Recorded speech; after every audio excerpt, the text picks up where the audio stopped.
was a fruitful NCAA career para kay Big Bo. Pero ito na po, magsisimula na ang ating second half. EAC versus Arellano to complete our opening weekend. Third quarter begins. Martin Javier, Big Bo Belga here in the broadcast. Much different starting unit for Coach Jerson Cabiltes. Kinal, Oftana, Loristo, Pagsanhan, and Lucero. Kahit kay Coach Chico iba eh. Iba na rin, Iba yung starter niya. Sa kabila, Arellano, si Espiritu na hindi naglaro sa first half. Nagsimula dito, kasama si Ongotan Hernal. Si Ongotan lang yata nasa starter niya nung first quarter. After that, wala na. Si Andre Acop ang kukumpleto sa lima ni Coach Chico Manabat. So we'll see both coaches trying a different combination to begin the third quarter. Ongotan now will serve as the floor general for Arellano. Napatapigan ni Kinal. He recovers. Ongotan pulls the trigger. Wala. Hernal, Liban rather, falling down. Uy, medyo malakas. Kinal though recovers. Lucero. Kanda ng hanap para kay Harvey Pagsanhan. Right place at the right time para dito sa mga taga-EAC. Kumakat na lang na nakikita pa ng mga kasama eh. Yung familiarity dito sa EAC na build up nila. Libang forcing the issue. No good. Medyo pilit yung tira niya. Hernal. Ayun na naman. Siya naman yung sumubok. And it stays with the Chiefs. Two possessions na medyo pilit. Somebody is on the left side was free. You can give it up. Ito yung atake kanina ni Lucero. Gipit na pero nakita niyo pa si Pagsanhan doon sa baseline na yun. Ang ganda nung cut ni Pagsanhan sa totoo lang. Champ on champ. Na wala nang pupuntahan itong si Lucero. Alam ko, aabutan pa nung bantay ng Arellano. Libang. Another miss for the Chiefs. So they've been forcing the issue. Yun naman yung nagiging problema nito Arellano. Meron silang openings na hanap yung mga libre pero ayun. And puts it up and in. Plus the foul. Ito, nagbunga na sa wakas, Big Bo, yung pag-atake ng Arellano Chiefs. Kanina pa nila pinipilit eh. Kaya lang, yun nga eh, dalawa na yung tao. Kailangan mo hanapin yung libre para lumuwag lalo yung attacking lane. Once na pinilit mo yung atake, hindi luluwag yan. Lalong sisikip yan dahil alam nilang hindi ka marunong pumasa. So syempre ang defender, nasa iyo lahat. We've been seeing, at least in the last two possessions, minimal ball movement para sa Arellano. Pero ito si Acop completing the three-point play. The Chiefs are back within 7. Lucero. Bounce pass. Natapik lang ni Ongotan yun. Gandang backdoor play na naman sa Pagsanhan. Moving well without the ball. Still the same pace here in the second half. Diba? Eto, libre si Kinal. Kinal. Comes up short. Hernal. Source for the board. Ito si Espiritu. Fresh off the bench ng Arellano. Haven't seen him in the first half. Not even a single minute para dito kayo na. Ayun na naman. Pilit na pilit eh. Tatlo na yung tao niya. You need to find the free guy. Imposible naman tatlo yung tao mo, walang libre. Correct. Diba? Dalawa agad yun. Tamang umaatake sila. Pero shot violation on the Chiefs. Pero yung mga attacks nila should start the ball movement. Meron naman. Kailangan mong maging decoy for your team para lumuwag. Kasi kung ikaw yung attacker, alam nila na aatake to. Kaya lang ang tanong doon is, pag binigyan mo na ng help side, kung maipapasa niya pa ng Espiritu called for the whistle. First team foul on the Arellano Chiefs. Trigger guy here is Harvey Pagsanhan. Joseph Espiritu, who used to play for San Sebastian, mula sa Rizal. That is Jello Loristo. Scoring underneath. Pambawi para sa EAC. Ongo Tanaw. Yun yung mga nung EAC. Pag hinanap nila yung mga sa ilalim, nakakashoot sila eh. Libang handoff for Akop. Akop behind the back. Straight away 3. Comes up short. Offensive board. Libang. Couldn't put it in. Lucero now. EAC. On the other side. Harvey Pagsanhan. Bucket. And beyond for Harvey Pagsanhan. And he gets the bonus in a bit. Yun naman. Ito, tignan natin kung anong plano na magkabilang panig natin. Of course, EAC wants to maintain this lead. Arellano, they want to catch up. Let's hear the report from Ms. Glycel Galpo. Glycel. Yes, Martin and Bob, dumako muna tayo sa panig ng Arellano Chiefs to talk about their first half performance. Inside the dugout, Coach Chico Manabat opened by welcoming the Chiefs to Season 100 as a reminder that, of course, the games are much tougher this time around. Ang paalala ni Coach Chico for them is to pressure the ball, trigger, and get it all dahil sa puntong ito ay one-on-one raw ang labanan kaya importanteng huwag nilang kalimutang dumipensa. He ended by calling out the Chiefs to be more assertive, saying, huwag kayong matakot tumanggap ng bola at trabahuhin natin ang biyaya. Yan muna mula sa panig ng Arellano Chiefs. Martin and Bob. Maraming salamat, Glycel Galpo. And, well, Arellano's trying here, at least in the second half. And so far, they've done a great job in staying within striking distance. Open look. That one crashes in for Nico Quinal. Ayun lang. Ang ganda na ng depensa nila dun eh. Kaya lang nahanap pa sa corner. Kanina pa yung corner na yan. Favorite spot nitong Counter on the other side for Ma'am Pinoya. Palitan ng 3 puntos. Hold on. Teka lang. May whistle. Ano ba ang tawag ng ating mga referee dito? Was it on Vinoya's attempt? He called on number 14, Nico Pinal. That's his second personal foul. 2 on the EAC Generals. Hindi. Yung ilalim? basket ni Binoya is just 2 points. Tapos tinulak parang may tinulak si Kinal. On that Pero it's a made basket na eh. Yeah. So counted yung tira. Arellano will retain possession. You're right. There's a foul. There's a loose ball. Long 2. Yung kay Vinoya. So, Kapulong against the double. The trap by EAC. Pinipilit nila yung atake. Lucero taking it straight to the cup. And EAC has now established a 12-point advantage. Quick trigger timeout for Coach Chico. This is a moment, sa puso mo, the sky is the limit, tara na. Ayun naman. Coach Cortez. Sobrang sikip naman ng pasa na yun. Eto si Payusig. Wow! Pumosig pa sa ere. Banger roll off the nasty crossover.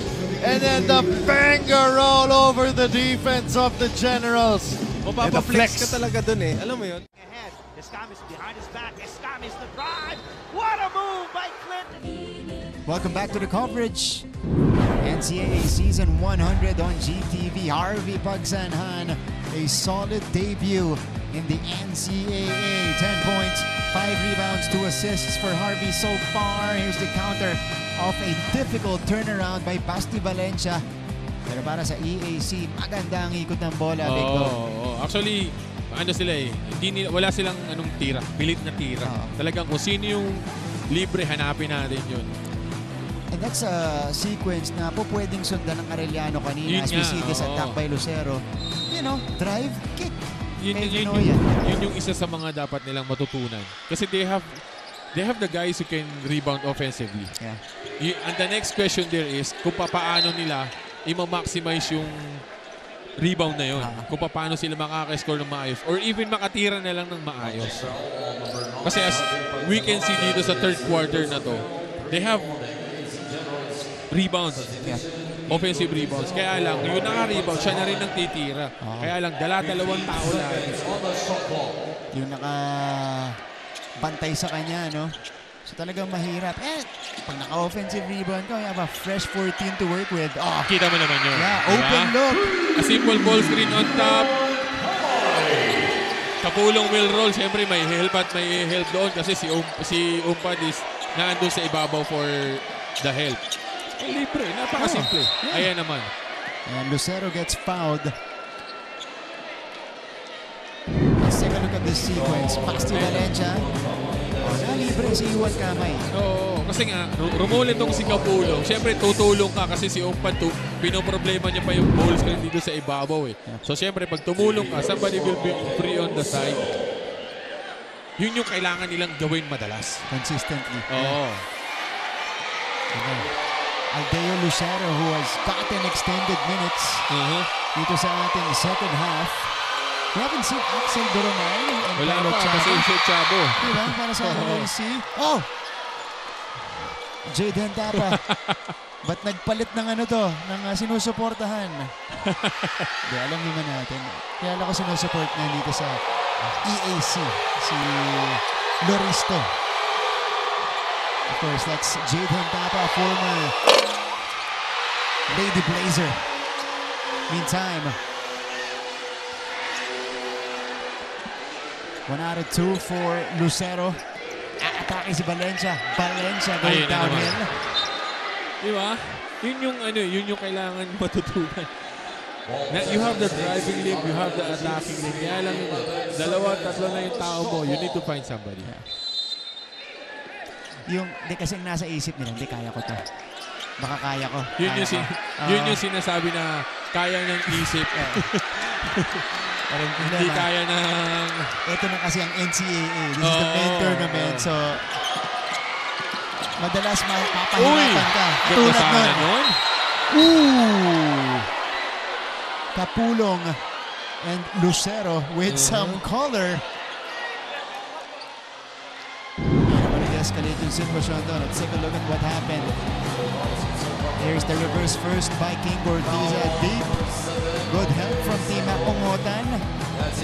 Hindi natin nakita yung incident nila yun. Let's check out this angle. Kapulong and Lucero. Hindi masyadong clear on our position. But the referees are reviewing that one. Medyo... may konting doon, pero hindi natin kita sa video. Pero merong better angle itong mga referee natin. Yeah, they're checking it right now. JL Kapulong and Aldeo Lucero getting tangled up on the rebound. Kasi parang pag tiningnan mo yung insidente na yun, parang binato ni Kapulong si Lucero. Hindi naman natin alam kung hindi natin alam kung ano talaga yung nangyari. Okay. Feeling ko hindi naman na i-upgrade to or anything, Hindi ito, Bigo. Let's take a look at the slow-mo. Alright, so Kapulong, nabanggana ni Umpad. Ayun lang. Okay, i-upgrade nila yun. We have a better one. Hindi kasi the first one was tinamaan ni Lucero si Kapulong sa muka. Ang problema doon, nakita natin na medyo gumanti itong si Kapulong. Ibang tao yung binawian niya. Oo, di ba? Itong si Lucero. Parang solid yung pagkakatama ni Kapulong dun sa mukha ni Lucero. Para sa muestra ng ating mga referee, parang technical ang inaano para dito kay Kapulong.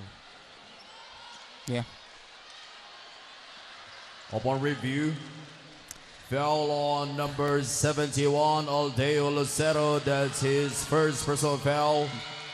Technical foul on number 4, so irregular JL foul on Kapulong Aldeo for Lucero throwing and the the ball. technical foul against JL Kapulong. Medyo solid naman kasi talaga. Solid. Para bumagsak ng gano'n itong si Lucero. Oo, di ba? Technical free Bagsak throw siya, tumalsik for siya. Team Gurtiza. Yung ganyang kalaki yung babato sa'yo, ay talagang bubulagta ka dyan. But if you're JL Kapulong, you gotta keep a cool head all game long. You're too important for your team. For sure. Tsaka most of the games, magiging ikaw yung magiging target. Kasi nga, ikaw na yung magiging main guy. Plus, pagka nawala ka, sobrang laking bagay para dito sa mga taga-Arellano. Ayun, eto na. Xander Estacio, 18 years of age, hailing from Chicago, USA. Getting a taste of some NCAA action here in San Juan. His debut dito sa NCAA. Ang kwento sa akin ni Coach Chico dito, late entry to sa lineup niya, so he's still getting used to the system ran by the Chiefs. We'll see if he'll make an impact in his first few minutes. Binoya will attack and gets fouled. So, ang natawagan ng foul si Wilmar Oftana. That's his third personal foul. Axel Doromal, by the way, is back in the game. Oo, dalawa sila ni Gurtiza. Ito si Doromal so far. Pag inaano mo itong EAC, if somebody drives, laging naandun yung umpad eh. Laging na merong guy on the second line to help eh. Yun nga yung magiging project nitong mga bata dito na if there's a help side defender, pag nakita mo yung libre, the next time you will attack, mag-iisip na yun. Kasi nakita mo na eh. Next possession na mangyayari. Pag umatake ka, mag-iisip, ano ba to? Titira ba to? Papasa ba to? Yun yung hindi ma-figure out ngayon ng Arellano. Well, it's their first game, Big Bo. So, mahaba pa. 17 games Marami pa silang mapag-aaralan. Oo, 17 discover games sa laro nila. Pero yun nga, iisa pa lang tong EAC sa mga teams na yun. Paano ba yung pitch? Yung walo pa. Di ba? Difficult take from Luciano. As he was covered by Estacio. Medyo pilit din yung attacking yun. So here's Yuan Kamay. A single-digit lead maintained by EAC, but Arellano has a chance to move closer. T-Mac is in it. Estacio puts it back in. Yung kanina pa natin iniintay. Yun naman yung kailangan, yun naman yung isa sa mga maitutulong nito. Uy! Nailusot niya pa yun. Nandun na yung Estacio. Ayun lang! Technical si Lucero. Okay. Taunting. Hindi sa player pero sa crowd. Technical foul on number 71. Taunting sa crowd. Ayun yung mga hindi mo maiiwasan eh. Kasi, of course, basketball is also an entertainment. Somebody's watching. Somebody's gonna get involved. Parang ano mo yung gusto nilang ito yung atake niya. Ganda naman kasi. Step through, splitting the two defenders. Ayun na naman. And the free throws problem para dito sa Arellano still. Yeah. They're now 8 out of 24. Yeah. Wow. So, they have converted on just 1/3 of their free throws. 33%. 33%. Basti Valencia. Ang sabi ni coaching sa amin, yung 33% sa 3 points dapat yun. Ayun na naman. Dapat yung 33% na yun is yung average mo sa 3 points, hindi sa free throws. Hindi ko ma-imagine kung anong pagalit ang mararanasan mo kung si Coach Yeng ang makakakita. Naku po. Napakasarap. Dadali mo hanggang pagtulog. Alright, trigger man here is Kamay. Binoya stops on a dime. Puts it up and in. Short jumper goes in for Mav Binoya. We already have 9 points in a 4 out of 6 field goals para dito kay Binoya. Ito si Vinoya presenting himself as a scoring option. Oh, Lucero sends it out. Gorteza hits the back iron. It ends up with Vinoya and he pushes the ball. Vinoya. Wow. Lucero with a tap from behind to prevent that easy basket. Meantime, EAC Generals. timeout called by Coach Gerson Cabildes. Kasi kanina pa, humahabol itong Arellano. Magbabalik po kami. We own the future. This is solid. This is